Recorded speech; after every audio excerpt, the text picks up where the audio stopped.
Past continuous या progressive tense, इसको पढ़ने के पहले मैं एक चीज आपको बता दूं, छोटी सी चीज है।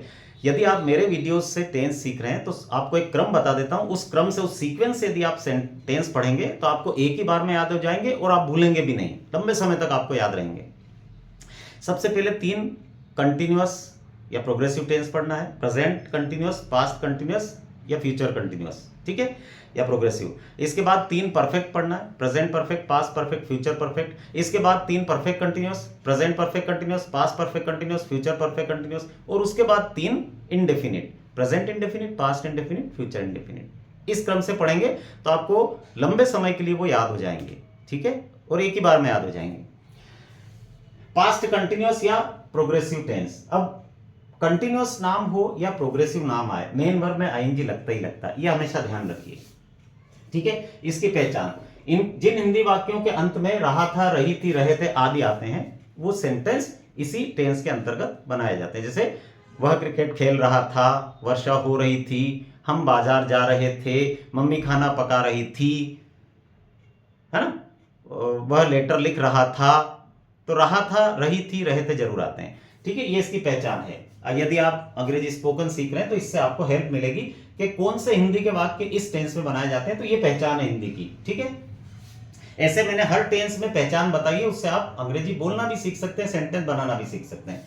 अब ये हमारा एक कॉमन फॉर्मूला होता है, subject, helping verb, main verb, object. इन चारों से, ये जो चारों चीजें हैं, इससे पूरी दुनिया की अंग्रेजी बनी हुई है, यही कॉमन फॉर्मूला है, ठीक है। और इस फॉर्मूले में भी आपको सिर्फ 2 ही चीजें ध्यान रखना होती है अगर सेंटेंस बना रहे हैं तो।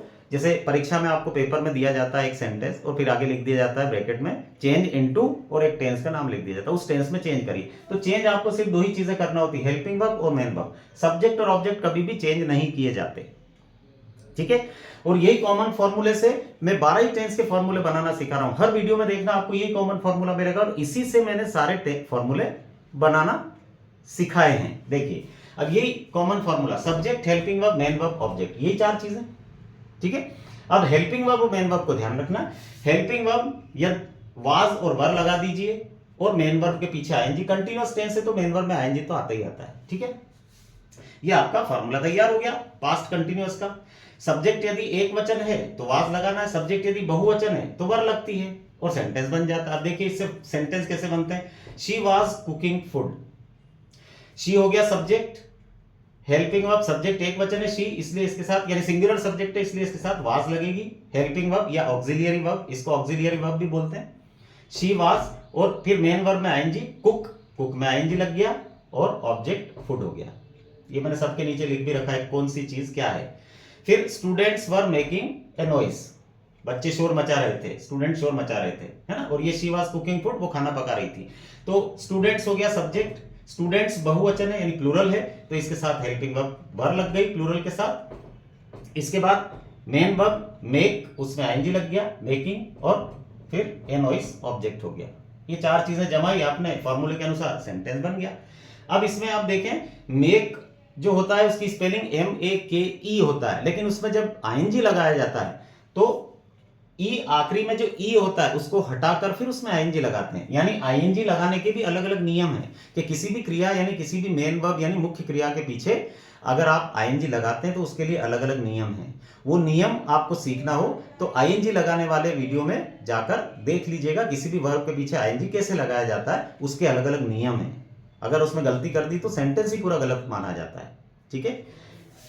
और सेंटेंस देखिए Monu was drawing a picture, Monu एक चित्र बना रहा था, रही थी, रहे थे, अंत में आएगा ही आएगा। मोनू हो गया सब्जेक्ट, मोनू एक वचन यानी सिंगुलर सब्जेक्ट है इसलिए इसके साथ हेल्पिंग वर्ब वाज लगेगी, ठीक है। और ड्रॉ हो गई मेन वर्ब तो इसमें आईएनजी लगा दिया और ए पिक्चर ऑब्जेक्ट हो गया।